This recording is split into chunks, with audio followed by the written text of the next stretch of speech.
Hello everyone, this is Kim with Abundant Life Tarot. Thank you so much for joining me. I am so happy to have you here today. And thank you to new and my old subscribers. All right, so we are finally getting back on track with the Herbcrafter's Tarot study sessions. My thought is we go through sections of the deck, and then at the very end of this, what I'm hoping to do is to have like some rooms in my Facebook group over at Abundant Life Tarot group on Facebook. And we have this live discussions, like pre-scheduled live discussions where we all meet up and we are working with the deck in a focused way, but that'll come later. We are still very much in the throes of looking at the card by cards. So this session is looking at the star, the moon, and the sun. And this time I did it a little different because I like to add a little variety for myself and for you, and then also just to help us to learn in another, just trying different methods. But yeah, definitely join the Facebook group, Abundant Life Tarot group. I have a page, a Facebook page. You can definitely like that page, but this is a group. This is a private group that you can join. Of course, you just have to answer a few questions and then I approve it as soon as I can get to Facebook. And then once I'm done with the series of me going through all the cards, then, like I said, I'll make more announcements on when we're going to be meeting up. And it's not going to be this overcommitment thing. We're going to meet up, a couple of times, just have some live discussions about how we're working with the deck. And I'm going to maybe put up a couple of spreads or put up a couple of drills that we could do during this 2-week period when we all get together. So I just wanted to let you know that, because I know people are joining the group because they want to really work with this deck. And if you have a question while you're in the Facebook group, right? I'm there. I pop in there maybe once or twice a day, just to see if anyone's commenting. I try to put stuff out there when I can. Things are going to get more active when I'm done with the series. And as you can see, we are still in the majors. And I'm doing one more video for the majors, which is going to be the Judgment and the World card. And then after that, we're doing the minors we're going to break it down by the suits. And just kind of go through the cards in a more quicker way. The discussion points are going to be happening either in the comments below or in the Facebook group. So, if there's something you want to definitely hone in on an upcoming video, like that I'm going to be discussing the wands at some point, maybe you post some questions in the comments below today, letting me know about some questions or some things you would like to go over in an upcoming video. All right. Sorry to ramble on and on. It's just been a while since we connected, and I have to always make sure that the new folks who are joining us in this study session are caught up and brought up to speed. Okay.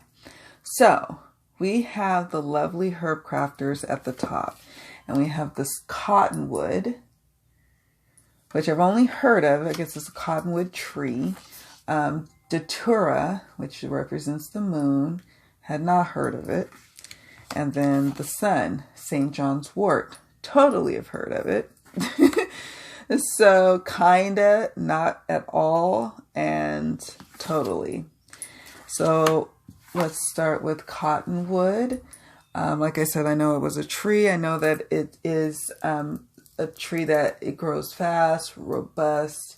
It makes things or makes wood products like crates and pallets. So lots and lots of things are made from it.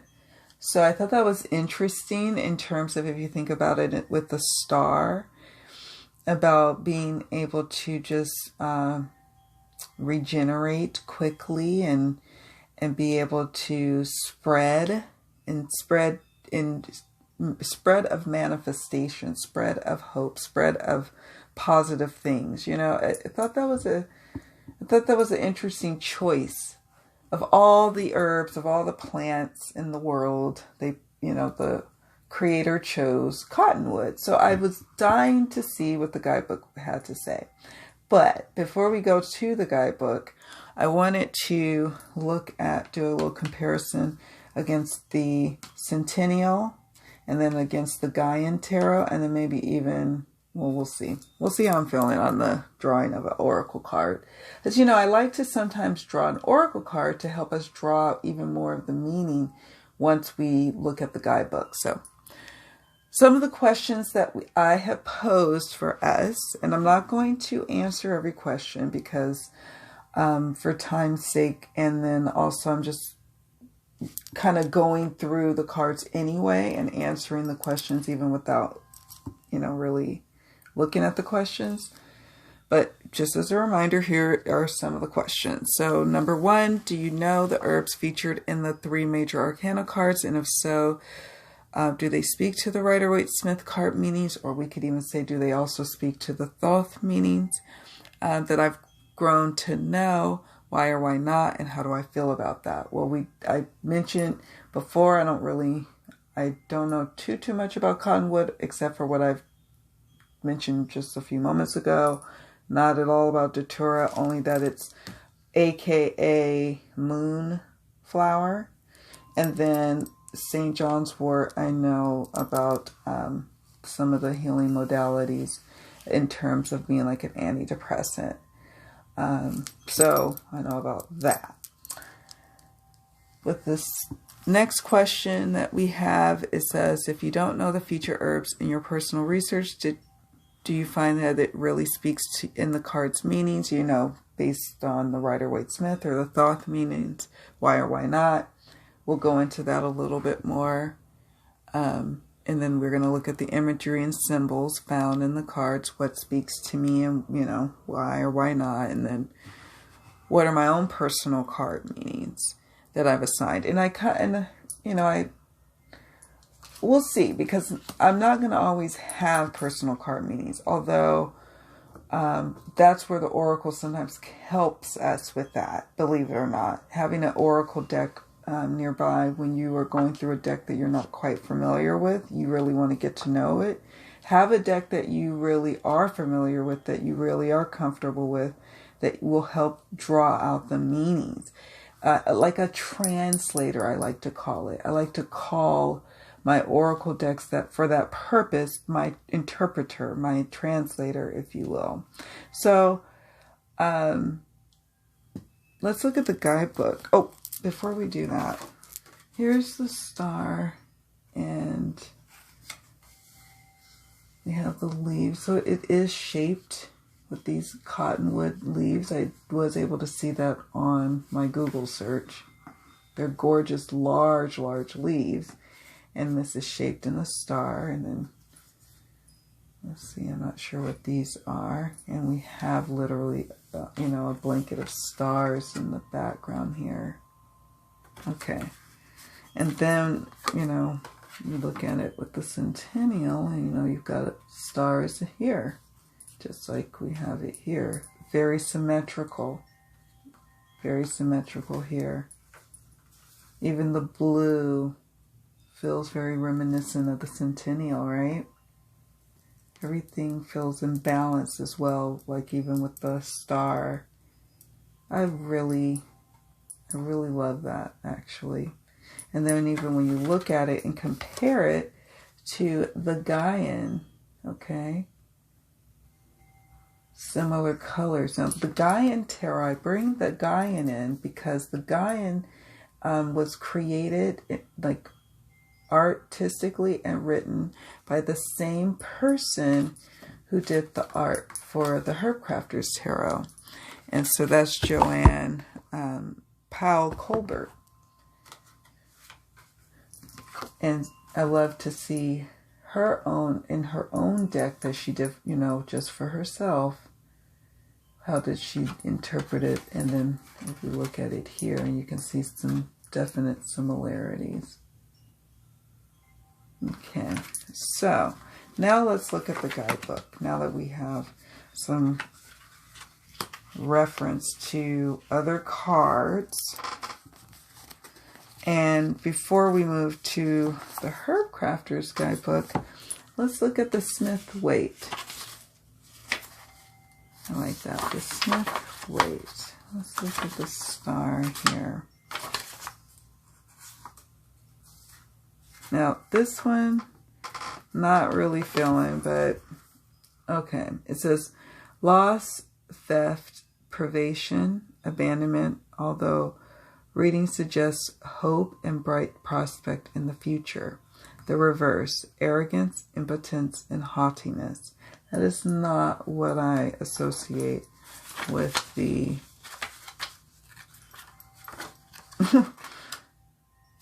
it's not what I associate with the star at all. Loss, theft, privation, abandonment. No, it's just not.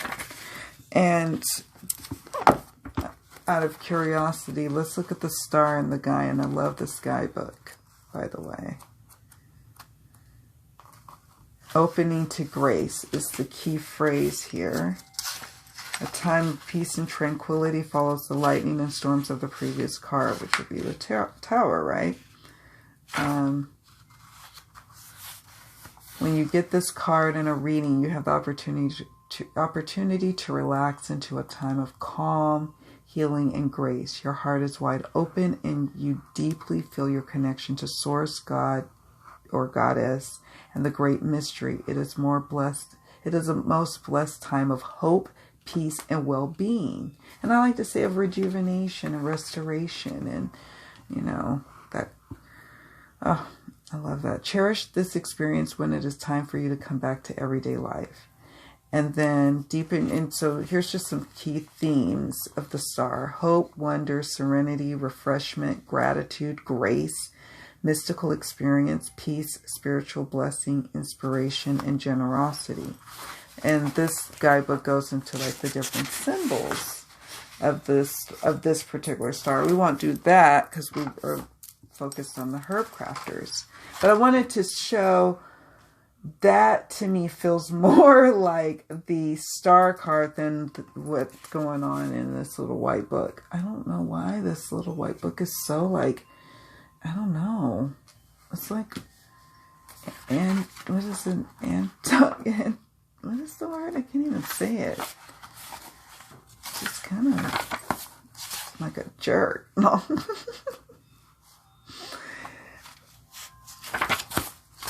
All right, so let's go to the star. So the star, populous species. And then I love this. It says, here's some key phrases here. Your broken pieces contain the stars of hope. Open your heart to grace. Be generous with your blessings. Oh, it says, a bowl of smooth stones floats in the center of 8 deep green serrated cottonwood leaves arranged in a star pattern. Knobby young twigs full of resinous buds reach out like an old witch's hands holding the mandala. 7 cottonwood star coins cut from the broken branches are arranged in the corners of the offering. The deep blue water reflects the stars in the night sky. Hope can be found in the darkest moments. Have faith and believe in possibility. As the appearance of a cottonwood tree means water is near, so is inspiration close. You may not see it right away. Stay optimistic. Close your eyes and listen for the sound of the rushing river. Cottonwood trunks are marked by scars from harsh weather, yet cottonwood leaves shimmer like golden lights against the stark blue sky. Oh, I like that. Your wounds may run deep, but wholeness still shines from within. When you encounter grace, be generous with your blessings, the way cottonwood trees are generous with their seeds and generous with their bountiful ability to be so fertile and as a result, we've made a gazillion different types of things from it. It's pretty cool, actually. Let's see. Crafting with the star. Break cottonwood twigs to discover the stars. Use them in amulets, magic, and altar pieces to give you hope when you most need it. And this is from the guidebook. Take a contemplative walk in nature and listen for the flutter of leaves, which is something I do regularly. You know, that's something I can definitely do. And then make cottonwood bud oil for joint and muscle aches. Rub it over your heart to ease emotional pain as well. That's interesting. So that's the star for you. That is the star. So are you familiar with the cottonwood? And how does, if you are, how does it resonate for you? Or does it not? Like, is it just kind of falling flat for you? What comes up for you as you hear all of this? We're now going to move on to the moon card. All right, so the moon card. I never heard of Datura, to be quite frank. So, and I did look it up, but I was kind of distracted when I was looking this particular card up. The only thing that stuck out to me was that there was, that it was also known as a moonflower, which I thought was gorgeous. I love the backdrop of the darkness here, the black, with the beautiful white buds and this beautiful white flower in the middle of this circle. It's just very graphic and gorgeous. So I was like, okay, let's see. Let's look at it against the centennial, you know. You know, we have the shadow and then the light. Shadow and light. And yeah. And here you can see, this is with the Gaian Tarot. You can see a similar color scheme, a similar feel. You have the moon phases, light and shadow, the moon shimmering onto the water. There is water in this card, so that really helps us with understanding that moon energy even more, that emotional, you know, something coming up. So let me do this. I had just automatically decided that I was just going to lean into the guidebook on this one because I had not really known much about it. And I knew that I'm starting to come to a place with trusting the guidebook, trusting what I'm feeling, what I know about certain plants and certain herbs, and what I don't know. I just say, okay, this seems like a really good, reliable source. So that's what's also wonderful about doing this exercise for me, of going through all the cards and really getting to know them and getting comfortable with them on my own terms. And that's why I thought this is a fun way for us to do this together, so you can do that for you on your own terms. You could settle down with another deck. You don't even have to use the Centennial. You could use something else. You could use other decks, you know, each time. Okay, so the moon, let's see what they have for us for the moon and the Rider-Waite-Smith. Let's see, shall we? It says, okay, listen to this. Hidden enemies, which I can buy. I can buy that. Danger. Calumny. Interesting. Darkness. Terror. Deception. Error. Reverse. Instability. Inconstancy. Silence. Lesser degrees of deception and error. You know, it's so interesting. Like, I've had so many guidebooks. I don't recall the meanings being like this. I don't know. I get it. All of those feel like what would be the reverse of the moon, not the upright. But I don't know. What do you think? Let me know. Let me know in the comments. So we'll look at, we'll read just a little snippet for time's sake for the moon out of The Journey Through the Gaian Tarot by Joanna Powell Colbert. There's the moon. Like the themes: constant faithful changes, cycle of descent and return, psychic awakening, light and shadow, intuition, dreams, imagination. And let's see, It is the time to raise your lunar consciousness. Begin to track the movement of the moon in the night sky where you live. And then it says, let's see. The lunar cycle is a model for any life cycle, whether it is a relationship, a job, or a creative project. Knowing your place in this cycle can help you put your current issues in perspective. In addition, this card indicates an awakening of powerful psychic abilities and learning to trust one's intuition. This may be frightening or confusing for those who have depended only on guidance of the clear light of rationality. The more familiar we become with the language of dreams, symbols, and myth, the more comfortable we can be with the gifts of the moon, what the moon has to offer. And so that's more what I understand of the of the moon. Okay. Now, curious to see the moon and the Herbcrafters. Let's go there. The Taurus species. Okay, here we go. Face the unknown. Enter the luminous darkness.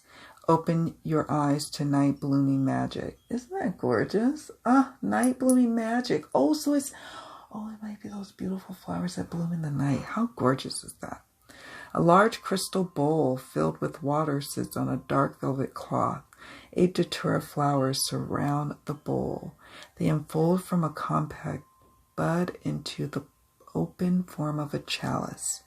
One white flower spins in the bowl as moonbeams hit the water. Intuitive awakening awaits. Datura has a long history of magic and lore with witches and cunning folk. The potent seeds and flowers have been used by experienced practitioners to induce alternative states of consciousness. Turn toward mystery with curiosity and courage. Your dreams may be vivid and easy to remember, but also scary and confusing. Datura is a toxic plant whose ingestion can quickly lead to a number of permanent damaging effects. Learn to speak the language of symbol, myth, and metaphor. As Datura blooms with the moonlight, so is it now time to stay awake and witness the magic that dwells in the darkness. Embrace the power of vibrational medicine. Crafting with the moon. Use Datura fine ointment to enhance your dreams. Cultivate a relationship with the moon and watch your awareness bloom. Go on moonlit walks and seek out other night blooming plants. All right, Spirit. With Datura as the moon, can you give us an additional insight or revelation to help us? Free love. That's fun. I like the little flowers too. Free love. Sharing our intuitive gifts freely. Lovingly, perhaps.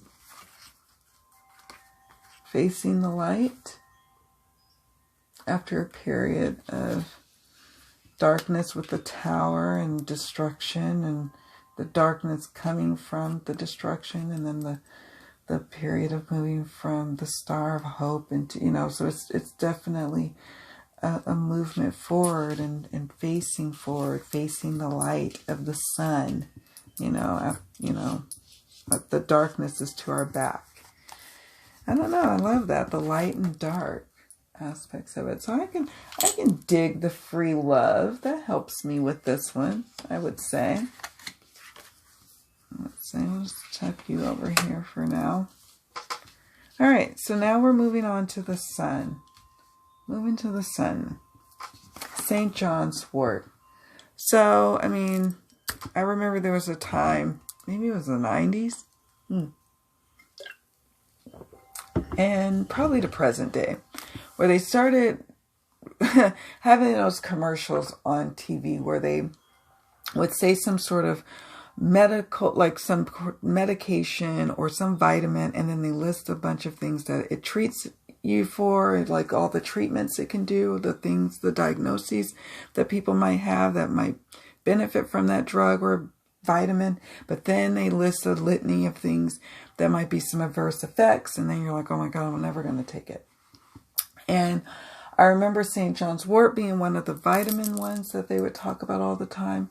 I was acutely aware of it because I was always trying to seek out natural remedies to help me with my anxiety, depression issues.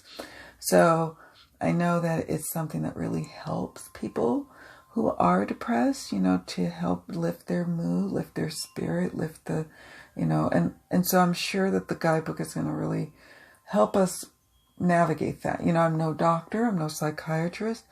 I'm not even someone who's currently on any sort of, I mean, I do use valerian root myself for helping just with keeping a nice even keel on my anxiety.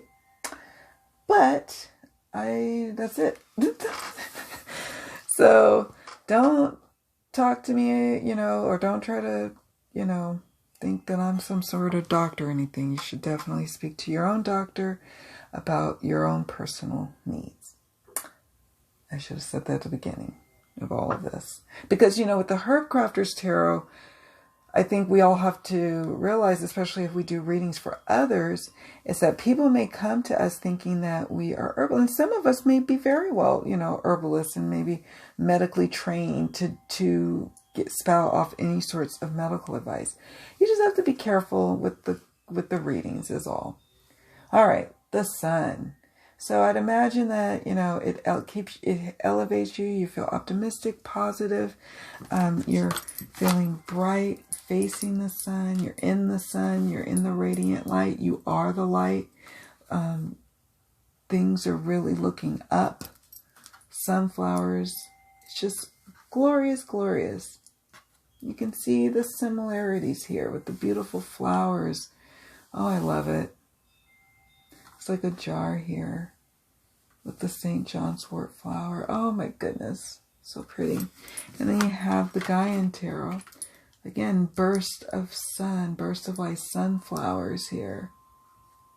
You know, you have that here depicted with the wall. The boundary, setting a healthy boundary and reaping the benefits of that. Not all walls are bad. All right, so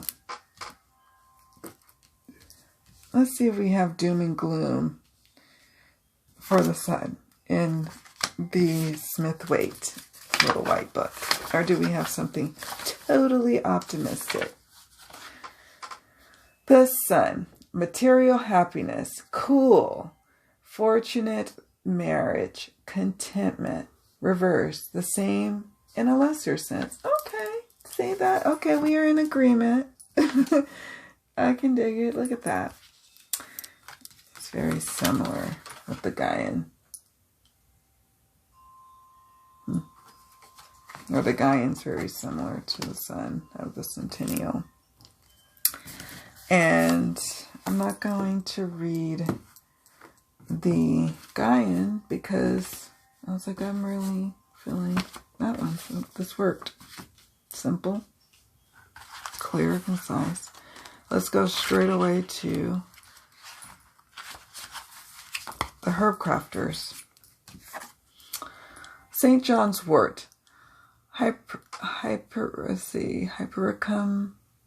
perforatum. Cultivate happiness, vitality, and joy. The peak of summer's power wards off every ill. Shine on, celebrate yourself and your successes. A clear jar of red infused oil encircled by bunches of St. Johns Wort sits on an indigo dyed cloth. A crown of the blood red oil in vials adorns the top of the bouquet. The bright yellow flowers tumble onto a replica of the ancient Mixtec sunstone, which hides beneath the green mass. A few flowers have fallen into the jar of oil. Happiness begets happiness. Radiate liveliness and vitality. fully experience the sheer gift of being alive. St. Johns Wort is best known as a mood-lifting plant, but it also repairs skin from trauma and soothes nerve-related pain. I won't continue to read there. I'll stop there. But we can look at maybe a couple of the crafting with the sun. I like this one. Keep bright flowers in your home to promote a sense of joy. And, oh, this one's great. Wear bright red lipstick and nail polish to celebrate your fabulous self. Isn't it wonderful?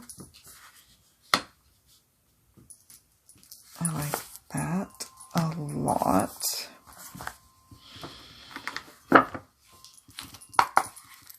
Spirit, is there a card that you can share with us to help us really take in the sun's meaning from the Herbcrafter's Tarot? Yeah. Thank you. Oh my goodness, healing affirmations. So when we're working with the Herbcrafter's Tarot Sun, to realize that if we have a client that gets this in their reading, another added bonus, another empowerment that we have for them is healing affirmations. Maybe corresponding cards next to the sun can help, you know, kind of formulate some healing affirmations that you can include as a bonus to the reading that you do for your clients. Even if you don't incorporate it in the reading itself, you can incorporate some things that you pull and draw from, that you feel and sense when you're working with the Herbcrafter's Tarot or with the sun of any tarot. I am a big proponent of healing affirmations, and now more than ever. And I almost instantaneously see results. So yeah, wow. I would say, yeah, healing affirmations definitely helps bridge that gap from moving from uncertainty. If we're going to go with the Rider-Waite Smith scary, or the Waite Smith scary moon meanings, we go from that uncertainty to certainty. How we do that, you know, one place of empowerment is with healing affirmations. Oh, I love it. Love it, love it, love it. I did not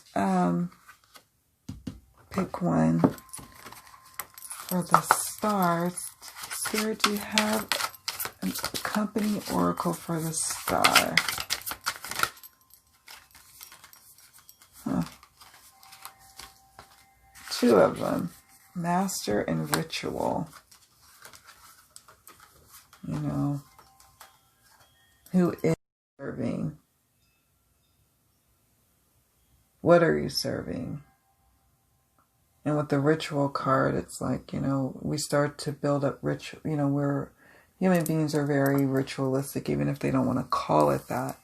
Even just routine can even be a ritual of sorts. And so with the star card, it's about cultivating and building rituals where you start to reclaiming you are the master of your life now. You are no longer the devil, you know, was on the other side of the tower. That was the master in that scenario. And then you have the master, you know, the whole coming down, the tearing down of the tower to bring you to the star. And the star is now about building up what you do want. You want to be the master of your own fate. So you start to build ritual surrounding you being now the master. You finding a belief system that allows you to be more empowered versus maybe having a belief system that before the tower moment where you gave up all your power to somebody or something else. And now this is about a reclaiming of that with the star. Wow. Quite beautiful and powerful indeed. Well, that's it for now, my beautiful peoples. I want to thank you so much for joining me on this, Herbcrafter's Tarot study session. This was featuring the star, the moon, and the sun. And then please join me for the next installment whenever I get a chance to record it. That will be looking at the lovely Judgment and then the World. All right, guys. Talk to you later. Definitely chat with me in the comments below. Much love. So many blessings. Take good care of yourselves. Bye.